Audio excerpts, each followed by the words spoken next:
Subscribe कीजिए हमारे channel को और बेल आइकन को दबाइए ताकि कुरान हदीस की बात आप तक फौरी पहुंच सके।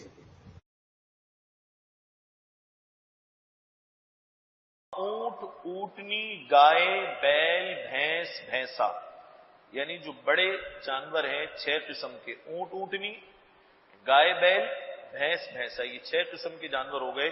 इनमें 7 हिस्से तक दुरुस्त हैं। हर जानवर में 7 हिस्से हैं, यानी 7 आदमियों की कुर्बानी हो सकती है। अगर 7 आदमी अपना अपना हिस्सा लेकर इन जानवरों में शरीक हो जाएं तो दुरुस्त है, मगर सबकी नीयत कुर्बानी की हो, सिर्फ गोश्त खाने की नीयत ना हो, न किसी का हिस्सा पूरे एक हिस्से से कम हो।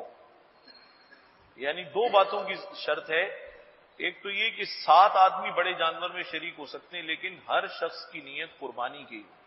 अगर किसी की नीयत कुर्बानी की नहीं है, गोश्त खाने की नीयत है, कुर्बानी किसी की भी नहीं होगी, सबकी कुर्बानी निमट जाएगी। इसलिए जब भी किसी को शरीक बनाए कुर्बानी में तो हर एक दूसरे से पूछ ले, या जानवर लाने वाला सबसे पूछ ले, आप सब कुर्बानी ही कर रहे हैं या कुछ और कर रहे हैं?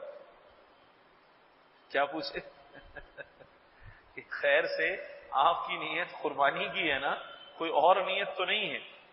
ये इसलिए भी पूछना जरूरी है, अगर खुदा ना खास्ता किसी एक की नीयत भी दूसरी हुई तो सबकी कुर्बानी निमट जाएगी, किसी की भी कुर्बानी सही नहीं होगी। नंबर 2, पूरे एक हिस्से से किसी का हिस्सा कम भी ना हो।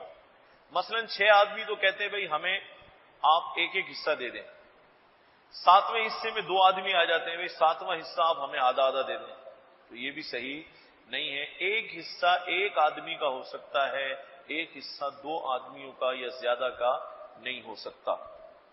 अगर किसी का हिस्सा 7वें से कम हो या 8 हिस्से हो जाएं, मसलन 6 पूरे और एक में 2 बना दिए, 8 हिस्से हो गए, या किसी की नीयत गोश्त खाने की हो, तो फिर किसी की भी कुर्बानी दुरुस्त नहीं, न उसकी जिसका पूरा हिस्सा है और न उसकी जिसका 7वें हिस्से से कम है। ये नाजुक मसला है।